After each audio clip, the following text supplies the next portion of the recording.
Hey, my friends, it's Rich Lewis. I hope you're doing well today. So, today is my latest installment in my Did You Know teaching series. It has been a minute. It is 2023, and I think this is only the second video that I've done. It's been kind of busy. I don't know about y'all, but very busy around here. However, I've got a whole bunch of other videos that I'm putting together right now. I probably got about like 15 of them, and I've just got to just roll them out. So, we're finally jumping back into the series again with some more content. Today is going to be video number 16, and we're going to be covering one of Jesus's most famous parables. Now, I call it the story of the lost sons. You may know it by a different name, but I call it that for a specific reason. I'm excited to kind of unpack this for you today. So why don't we just jump in, and I'm hoping that it encourages you. All right, so here we go. Did you know that this story that we're going to be talking about, while it's most famously known as the parable of the prodigal son, it's actually a story about two lost sons, in my opinion. Okay, let that sink in for a second. They're both lost. They were just lost in different ways. I also want you to notice that this idea of within the story, if you've heard it before, there's this idea of there's a lost person in this story, but notice how that person was always called a son of the Father, which is a very powerful insight, because if you've been a Christian for any amount of time, or you grew up in church or around church, you've been taught this idea that there's such a thing as a person who's not one of God's children.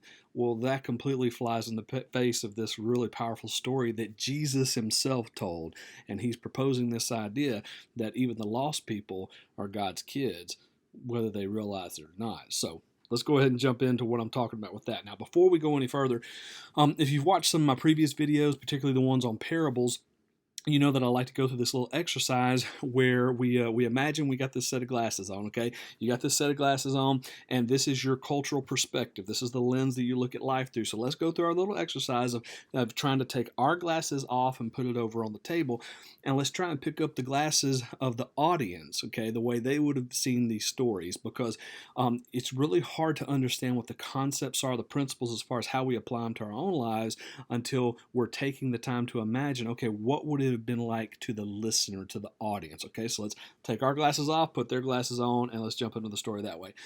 So first, I want you to be able to find where we're talking about, and obviously you're going to get the Rich Lewis paraphrase of these passages, and I'm not going to read it word for word from any particular translation. But if you have your Bible or your Bible app, I want you to, open it up, turn to the middle, and we're going to go right. We're going to be in the New Testament today, and it's going to be the third book in the New Testament. So you're going to go Matthew, Mark, and then Luke, okay? Go to the book of Luke, and we're going to go to chapter 15. Now, this is a really powerful passage right here, and actually it's three parables that are sandwiched together, packaged in a three-for-one kind of deal. All three of them are teaching the same message, the same theme, but they're doing it a little bit differently in each one of the stories. A couple of those stories are much shorter than the other one. The one about the prodigal son is the longest of the three, but you have these three stories that Jesus tells together. You have the story about the lost sheep, the story about the lost coin, and then the story, I call it the story of the lost sons, but most people call it the parable of the prodigal son, or some people even call it the parable of the good father. So any of those names is totally fine, but I like to call it the story of the lost sons. So lost sheep, lost coin, and lost sons. Okay, different characters, different settings, same really powerful universal message within that. So the way it goes, we start off in Luke 15. We start off with Jesus is talking to the audience, and the Pharisees are in this audience, and so he decides to use these metaphors to be able to teach the greater lesson with them. So first he says, okay, imagine any of you, you're a shepherd, and you have a flock of 100 sheep, and one of those sheep goes astray. Suppose that happens. Any one of you are going to leave the 99 there in the open country and go and pursue that one lost sheep, and you pursue it, you find it, and you as the shepherd, you joyfully pick that sheep up, put it on your shoulders, and bring it back to safety. And when you get back, everyone sees that the lost sheep is returned to the flock and to the village, and everyone is rejoicing and celebrating. And then he says that's what he parallels that to this idea of that's what's happening in heaven when one person who was lost, when they find their way back, this is the kind of rejoicing that happens there, as opposed to the rejoicing over the ones that are already found. I mean, it's equally exciting that we're all found in the same place, but when that person that was lost comes back, there's a party that's getting thrown. Okay, there's a celebration that's happening. Well, then he goes to a second story. He's like, but it's also like this. It's also like a good woman who has 10 silver coins. The kind of coin he would have been talking about then was what was called a Roman silver drachma. That was the smallest type of coin that you had within Roman money. It was worth the least amount. It was a small coin. And so you have this lady, she has 10 silver coins, and she loses one of them. The coin didn't get lost, it was through no fault of the coin. It was on, the woman, she accidentally dropped it somewhere, that kind of thing. And then he says, this good woman, she lights her lamp and she searches all throughout the house to find this one missing coin. Now, there's a lot packed into that imagery right there, but we'll get to that in a second. And so, and also we'll go back to the 99 that are in the open country with the sheep metaphor too, because that's got some cool insights as well. But she looks everywhere in the house and she finds it, and when she finds it, she rejoices. She's so happy, and then she tells her neighbors, and all the neighbors, they celebrate too. Hey, that's kind of the same theme that's going on with both of these stories right here. And then he shifts it into a story about a man with two sons. Now we'll come back to that in just a second. I want to unpack some of the symbolism in the previous two we just talked about. So this idea, some people have a difficult time with the story of the lost sheep, because you're like, well, wait a minute, what, the 99 that he left over there in the open country, I mean, what's happening to them? I hope they're safe. Well, absolutely. You see, the audience would have known exactly what he was talking about. Like, hey, you got a flock of 100 sheep, like you're going to go looking for the one that's lost, and all the shepherds are looking at each other like, yeah, absolutely. I was doing that just yesterday. Well, do they know that the 99 are safe? Yeah, because they're safe for at least one of two reasons. One, this may have been a communal flock kind of thing. If you watched my video on the story of the sheep and the baby goats, that I talked about some of the shepherding practices in there, so you can go back and refresh your memory on that. But a lot of times they would take all their small herds and they would run them together in a big flock, big herd, communal flock, and because there's safety in numbers. So yeah, that shepherd can be like, hey, to the rest of the shepherds, like, hey, I'm going to find that one that's lost from my little herd right there. You watch mine, because I'm going to watch yours when yours go lost. And it's like, yeah, we got your back on that. So that could have been one possible thing that was going on. But let's say that it was a shepherd that they have a small flock, and they're not running it with a bigger flock, and all of a sudden he realized. But then again, if it's 100, I mean, that's pretty good size right there. So more than likely it is going to be like the other shepherds are going to be watching it. But let's say it was a smaller herd, you still have that scenario. Well, they used to do this thing. They used to create these really cool corrals around their flocks if they were in the middle of the wilderness. They were made of what are called acacia tree limbs. So the acacia tree, it's a tree that grows all throughout the continent of Africa. And so these trees, if you ever see a picture of them, I mean, there's like these thorn trees, and they've got these thorns on them that are like spikes, man. I mean, they can be huge. Like some spikes can be even as long as like 6 inches long, kind of thing.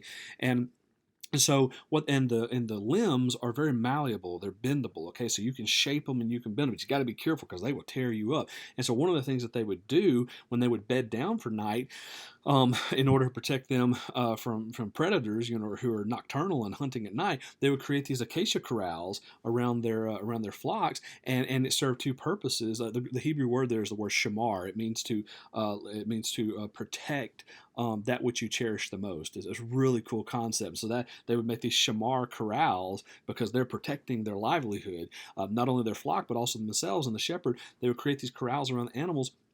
And it was twofold. They protected the animals from wandering off, so it was a self-protective type of boundary, but it also protected them from predators outside that couldn't get inside the corral because the thorns were poking them. And some resources say that they would create the corral around them and the shepherd would sleep inside. Others would say they would create the corral around the flock, and the shepherd would sleep there at the entrance. That way any predators that came, they could fight them off with their different weapons that they had, and they've got it's like a choke point right there where you can keep the predators out and the flock is still safe. So that's really cool stuff right there. So the 99 were never in any kind of danger. They either had other shepherds watching over them, or you had acacia corrals that were created around your animals. So like everyone's safe and secure except that lost sheep.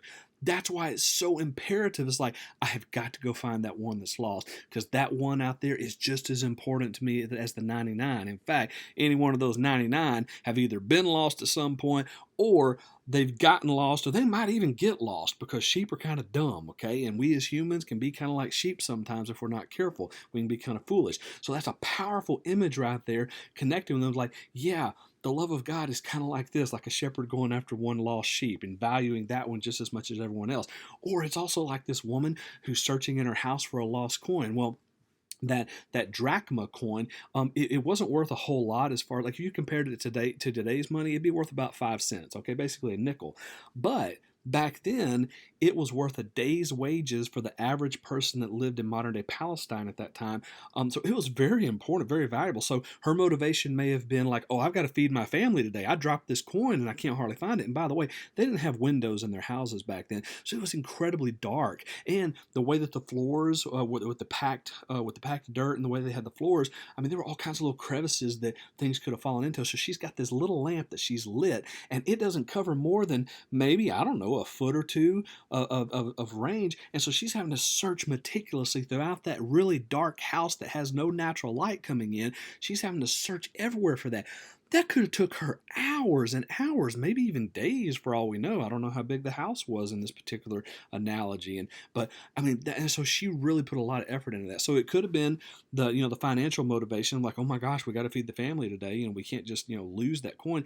But it may have had sentimental value as well. You see, other scholars talk about how back then, women, whenever they had their ceremonial headband for their weddings, a lot of times they would decorate it with coins, and so that was a very common thing. Like for the headband to have, it would have had like those 10 coins on it, it's worth, each one of those are worth a day's wage. Or it may have had the sentimental, emotional value of like, oh my gosh, one of my coins fell off of my wedding headband, and I want to pass this along to my child in the future. And it's like, I've got to find this. And so your motivation, either way, whether it was financial or emotional, it was still sending this message of, this is something, even though it's tiny, this is something really, really valuable to me, and it's worth me tearing this house apart to find it, because I got to find it. And in both those scenarios, when you find that lost sheep and you find that lost coin, everybody is just celebrating. And these are powerful parallels that Jesus is saying, hey, this is very similar to how it is in heaven. We all get excited when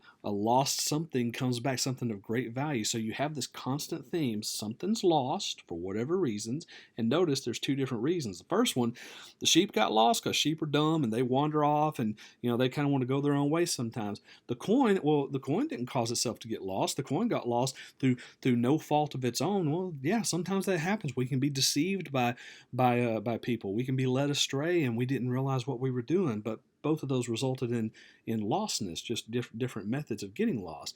Well, now the crescendo and the climax comes. This is where we have the parable of what I call the lost sons, or also known as the prodigal son, or also known as the good father. So the way the story goes, we're still in Luke 15. Just keep scrolling down in your Bible app with the Rich Lewis paraphrase here. We have this story about a father, and he had two sons. Okay, and obviously this father was very wealthy from the sound of it.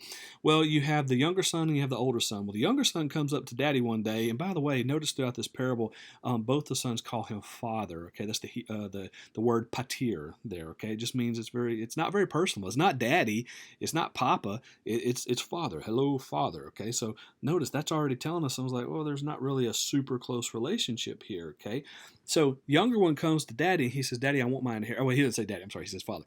He says, Father, I want my inheritance, and I want it early. Now, what's going to happen here? You have a collective gasp that's happening across the audience. They're like, oh, he did that? He's not supposed to do that. See, that was culturally a no-no for either of the sons to come to dad and say, I want my inheritance now. I am tired of waiting. Well, why is that so bad? Well, yeah, it's very callous, because that's essentially saying, I don't want to wait on you to die.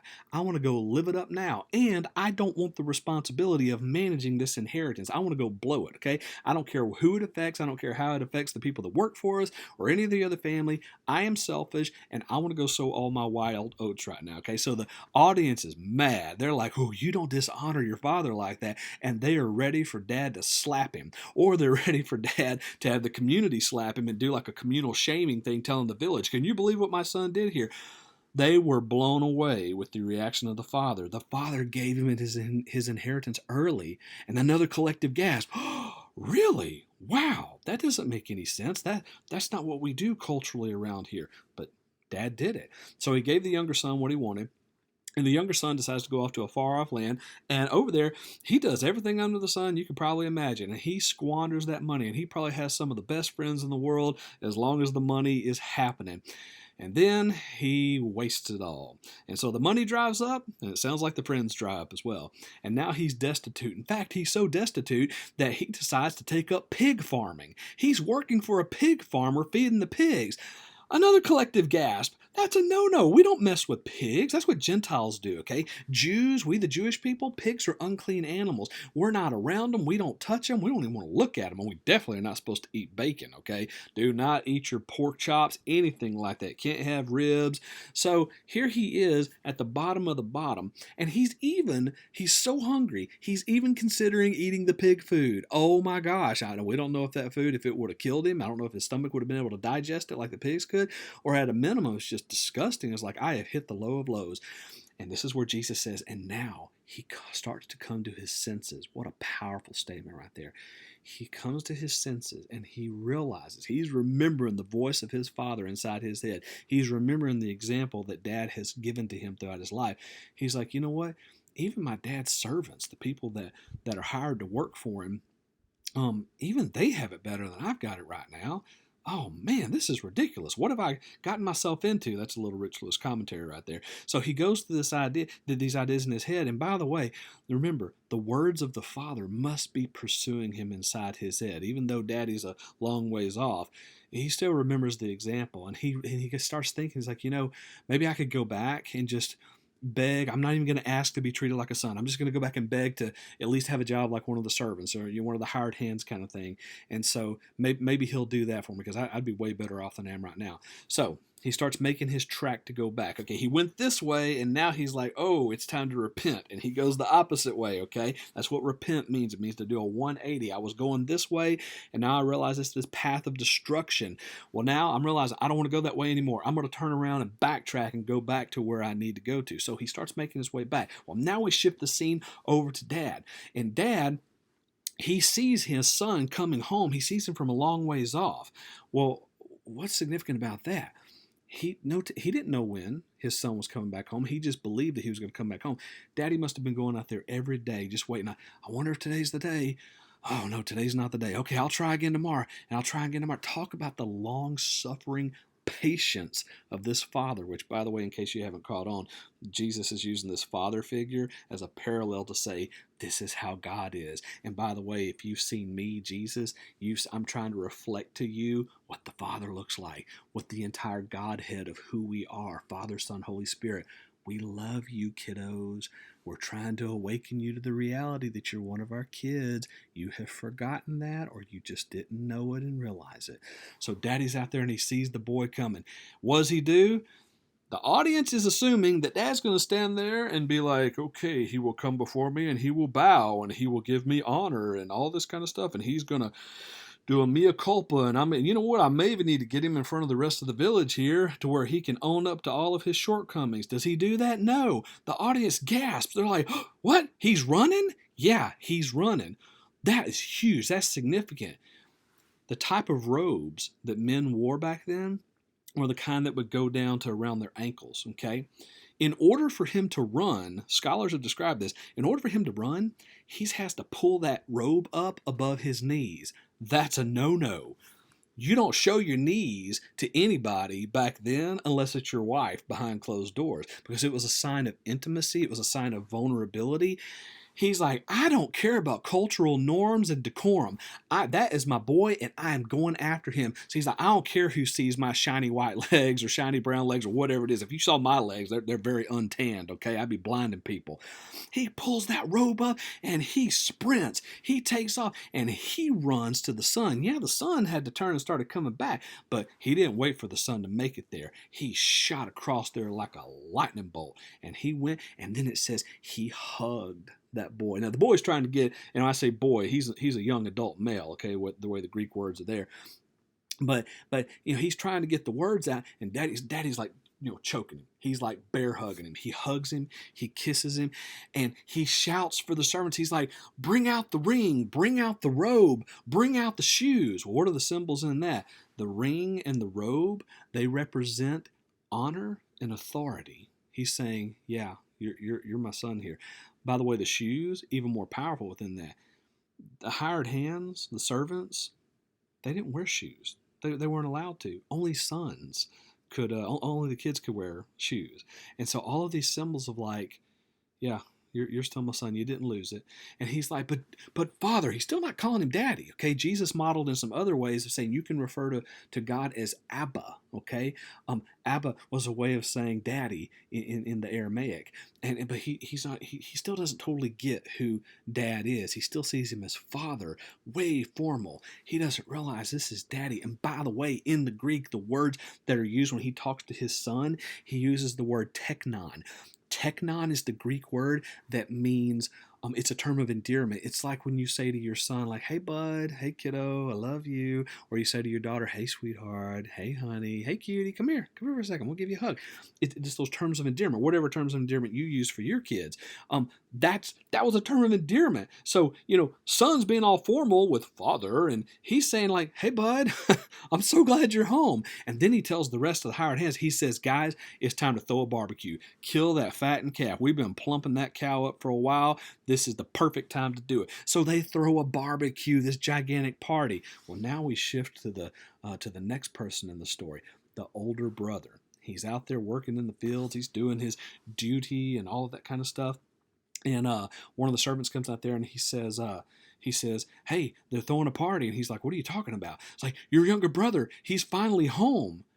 Woo, older brother, he's mad. He's not happy.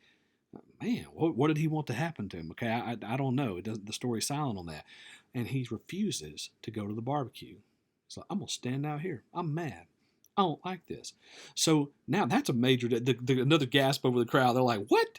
Wait a minute, that's just as disrespectful. The younger brother asked for the inheritance early. That was terrible. But you're just as terrible, older brother, because it's expected you're to show up to the party and do it. And like you're gonna stand out there like a bump on a log and pout. And so Dad has to go out there to him. That wasn't what the fathers were supposed to do back then. I don't come to you. You come to me. Man, he is just wrecking all these cultural norms.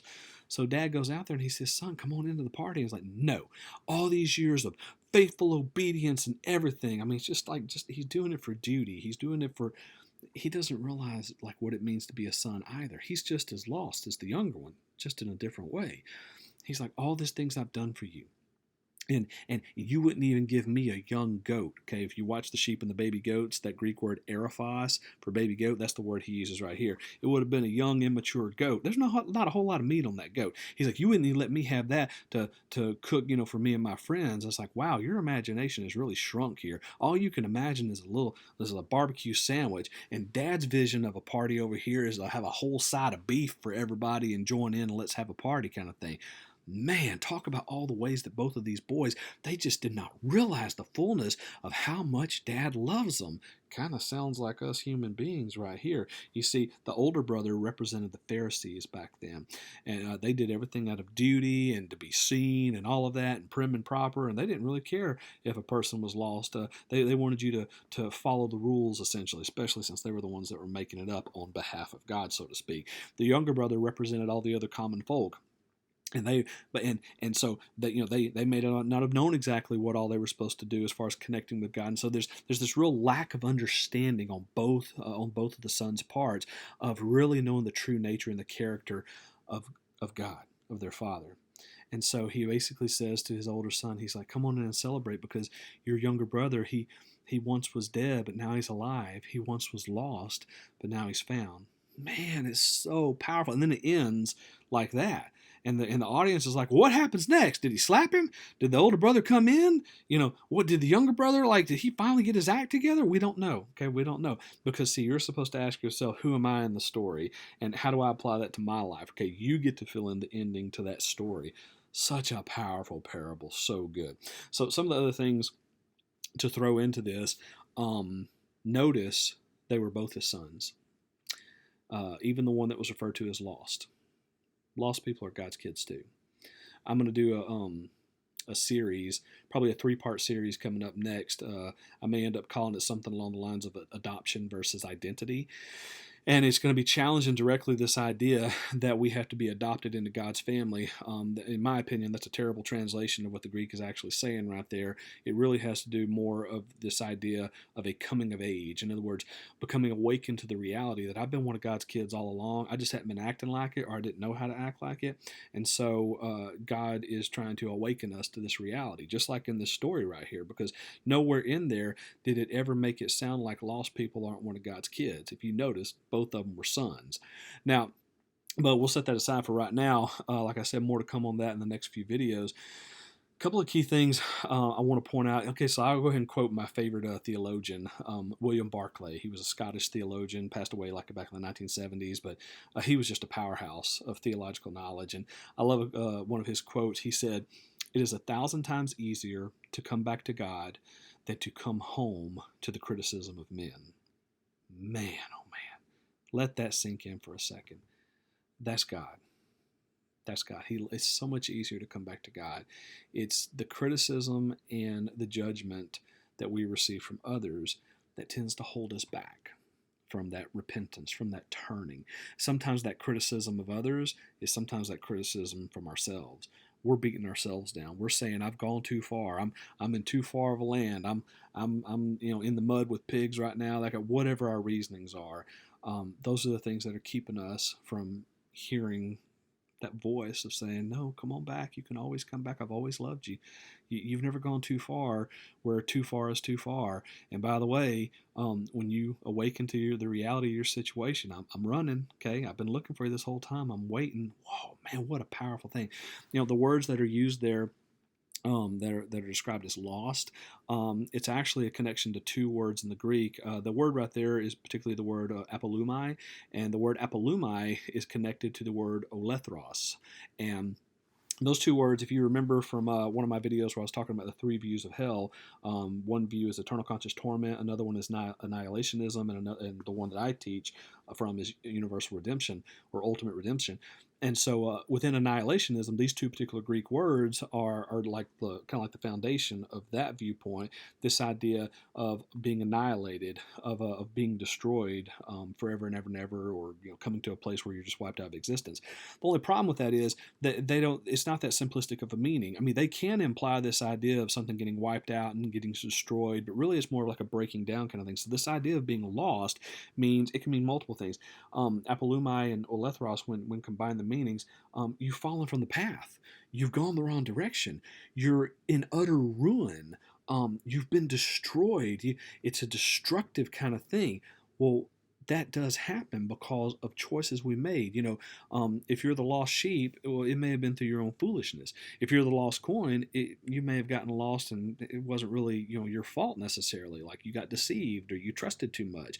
The lost son, he decided to run. He ran away from the love of his father. Even the older son, he's like, "I'm going to hold my father at bay. Even though I'm physically present, I'm just as distant in my mind from understanding my father as my younger brother was physically distant." Okay? They did that to themselves. So whether you find yourself, it's the same result either way, whether you do it to yourself, whether you're stupid, or whether you accidentally fall off the path, or whether you willfully go the wrong direction, the same result is this place of ruin that you come to. And God allows us to experience that destruction so that we can learn from it, so that we can be reminded of like, oh wait, but this is really the true nature of God. He loves me and he'll welcome me back in at any point. And there's no such thing as a place that I've gone too far where he can't bring me back and restore me. Let that sink in for a second. That's powerful. That's really, really powerful. The last thing I'll say to you on this is another couple of Barclay comments that I think are really good. Barclay said, "Jesus believed that so long as a man was away from God, he was not truly himself, kind of, out of his mind, so to speak. He was only true to himself when he was on his way home." That's powerful. And it's that voice of God that's prompting us to come back home. Last thing I'll leave you is Barclay quoted a quote of former President Abraham Lincoln. from the Civil War days, and this quote is so powerful. I love it. This might be Barclay's way of describing it. I'm still hoping I can find the exact quote at some point, but essentially it says, when Lincoln was asked by someone how he was going to treat the Southerners after the Civil War, he said, "I will treat them as if they had never been away." Wow, that's powerful. That's so good. Guys, I love you. I appreciate you. Thank you for giving me this time to be able to share my heart with you about this powerful parable, this story of the lost sons. I hope it blesses you. I hope it encourages you. And until the last heart is won, I'll talk to you next time. Bye-bye.